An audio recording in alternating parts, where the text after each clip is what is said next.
T'as pensé à ton ordinateur, dis-moi, Ottilie. Ah, tout va bien. Alors j'ai mis les papiers, Super. Voilà, les PPI. J'ai mis tous les élèves, donc on commence par Esther, ensuite Anaïka, ensuite Dylan, et on termine avec Rami. Voilà. Donc j'ai amené le PPI, on dit bien comme ça, un peu le projet.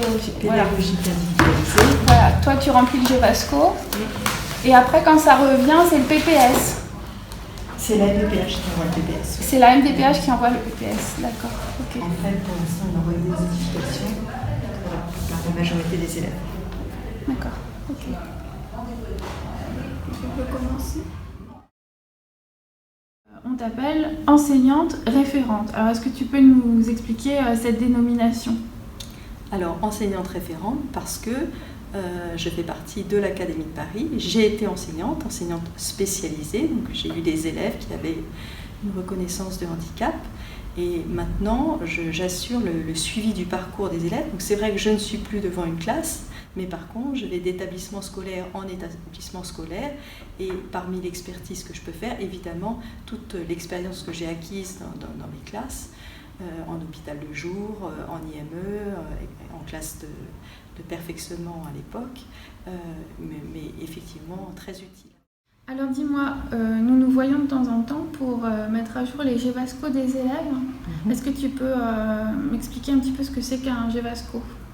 Alors le Gévasco, c'est le formulaire national sur lequel on rédige ce qui est proposé pendant la réunion d'équipe de suivi de scolarisation. C'est une réunion qu'on fait chaque année au moins une fois pour les élèves qui ont une reconnaissance de handicap, durant laquelle on va faire un point scolaire. On va essayer de voir quels sont les points forts de l'élève, ses difficultés en relation avec son trouble spécifique et puis ses centres d'intérêt. Et puis à partir de là, dans un deuxième temps, on va essayer de voir quels sont ses besoins. Des besoins, donc on va ensuite faire suivre à la maison départementale du handicap. Donc ton travail, c'est d'être une experte des adaptations et des besoins des élèves ?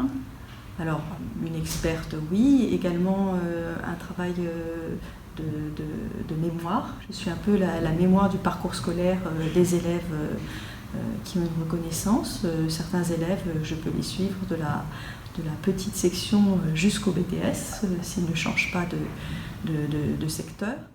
Et puis, il y a tout un travail aussi de relation, notamment un travail de médiation, puisque parfois, au cours de cette réunion dont je parlais tout à l'heure, on a différents partenaires. Il y a la famille en premier lieu, l'élève parfois, et puis il y a les centres de soins, il y a différents acteurs qui ne sont pas toujours forcément d'accord. Et à ce moment-là, il faut faire en sorte qu'on puisse trouver tous ensemble un consensus. Alors ce que je préfère dans mon travail, c'est les relations avec les gens. Le suivi des élèves, quand on les suit sur plusieurs années, qu'on les voit évoluer, qu'on les voit progresser et qu'on voit des situations se dénouer. Et parfois, il y a des situations qui sont vraiment très très critiques, très très compliquées. Et d'arriver à faire en sorte que les élèves puissent trouver